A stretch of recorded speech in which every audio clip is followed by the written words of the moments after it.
آپ علیہ السلام نے اپنی زندگی میں قیامت کی علامات کو، قیامت کی نشانیوں کو بیان کیا۔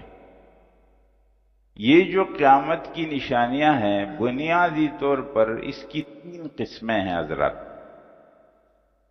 ایک قسم ان علامات کو علماء نے کہا ہے علامات بعیدہ، یا ان کو کہو علامات صغیرہ، دور کی علامات۔ وہ کیا؟ یعنی جو ظاہر ہو چکی، گزر چکی، اور ہم لوگ ان نشانیوں کے حوالے سے بہت پرانے لوگ،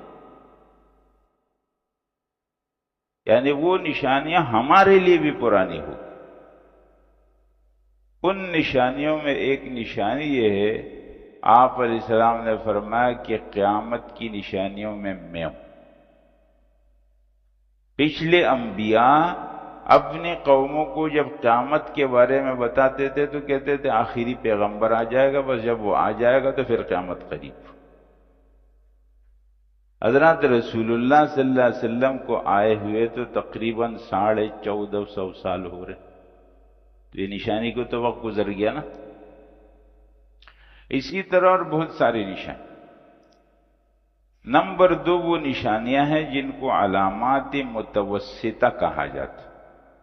متوسطہ کا معنی درمیانی، اور وہ ہے جو مختلف وقتوں میں ظاہر ہو رہا۔ مثلا آپ علیہ السلام نے بتایا کہ ایک زمانہ ایسا آئے گا کہ دین کے اوپر جمنا مشکل ہو جائے گا۔ ایسا بھی وقت آئے گا کہ اس زمانے میں جھوٹ اتنا عام ہو جائے گا کہ لوگ جھوٹ کو سچ، اور جب کوئی سچ بولے گا تو لوگ اس کو جھوٹا سمجھیں۔ ایک زمانہ ایسا بھی آئے گا کہ لوگ خیانت والے کو تو سمجھیں گے امانت دار ہے، اور جو بیچارہ امانت سے کام لیتا ہوگا تو کہیں گے یہ خائن قسم کا آدمی۔ ایک زمانہ ایسا بھی آئے گا کہ لوگوں کے اندر جو بد کردار قسم کے لوگ ہوں گے وہ انہی کے سربراہ ہو جائیں گے، وہ فیصلے کریں۔ لوگ کردار کی بنیاد پر کسی کو بڑا نہیں بنائیں گے، بس پیسہ جس کے پاس زیادہ ہے وہ سربراہ ہو جائے گا، وہ فیصلے کرے گا لوگوں۔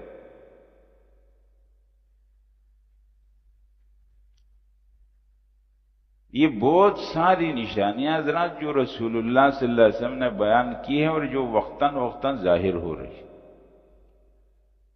مثلا ایک نشانی ان میں یہ بھی حضرات بہت توجہ سے، اب یہ ایک اور بات یہ ہے کہ آپ علیہ السلام نے یہ نشانیاں جو بیان کی ہیں تو اس کا مقصد کیا؟ اس کا بنیادی مقصد یہ ہے کہ ہم ان گمراہیوں سے بچیں۔ ہاں، اس کا مقصد یہ۔ اس کی مثال بہت واضح طور پر ہم یوں بیان کر سکتے ہیں، حضرات میں کہوں آپ لوگوں کو کہ آپ لوگ بازار جائیں گے مارکیٹ میں، تو مارکیٹ میں اس قسم کے دھوکے ہوتے ہیں۔ میں آپ کو ان دھوکوں کی چند مثالیں بیان کروں کہ آپ فلانا کاروبار کریں تو یہ دھوکہ ہوگا، فلانا کریں گے تو ایسا ایسا دھوکہ ہوگا۔ اب اس مجلس میں اس ممبر پر بیٹھ کر کے مسجد کے اندر جمعے کا دن کتنی باتیں جمع ہو گئی؟ دن جمعے کا ہے، جگہ مسجد کی ہے، مسجد میں بھی ممبر ہے، میں بھی وضو کر کے بیٹھا ہوا ہوں، آپ سب بھی وضو کر کے بیٹھے ہوئے، اور میں نے آپ کے سامنے کاروبار اور مارکیٹ کے مثلا 10 دھوکے بیان کیے۔ اب جب جمعے سے لوگ فارغ ہو کر نکلے تو ایک صاحب باہر کہنے لگے آج تو ہمیں بڑے دھوکوں کا پتہ چل گیا، اب تو ہم کریں گے۔ ہمیں تو معلوم نہیں تھا کہ یوں دھوکہ بھی ہوتا ہے، اور مسجد سے معلوم ہو گیا اور جمعے کے دن معلوم ہوگی۔ اس کا معنی دھوکہ کرنا ٹھیک ہے۔ کیوں ٹھیک ہے؟ کہا جمعے کے دن معلوم ہوا اور مسجد سے معلوم ہوا ہے اور ممبر سے معلوم ہوا اور وضو کی حالت میں معلوم۔ اگر کوئی آدمی یوں کہنے لگے حضرات یہ اس آدمی کا طریقہ ٹھیک ہوگا، غلط ہوگا، اس لیے کہ اگر جمعے کے دن مسجد کے اندر ممبر پر وضو کی حالت میں یہ دھوکے آپ کے سامنے بیان ہوئے تو ان دھوکوں کا مقصد آپ کو ان دھوکوں سے بچانا ہے یا ان دھوکوں میں ڈالنا ہے؟ بچانا ہے۔ رسول اللہ صلی اللہ علیہ وسلم نے اپنی امت کے سامنے قیامت سے قبل کے فتنے اور علامات کو بیان کیا ہے۔ یہ مطلب نہیں ہے کہ ہم اس میں پڑ جائیں، یہ مطلب ہے کہ ہم ان سے بچیں۔ تو آپ علیہ السلام نے ان علامات قیامت کو بیان۔ حضرات وہ علامات کی 3 قسمیں آپ لوگوں نے سن لی۔ ایک علامت ہے جو دور کی، جو بہت پہلے پوری ہو گئی۔ دوسری وہ علامات ہے جو درمیان کی ہے۔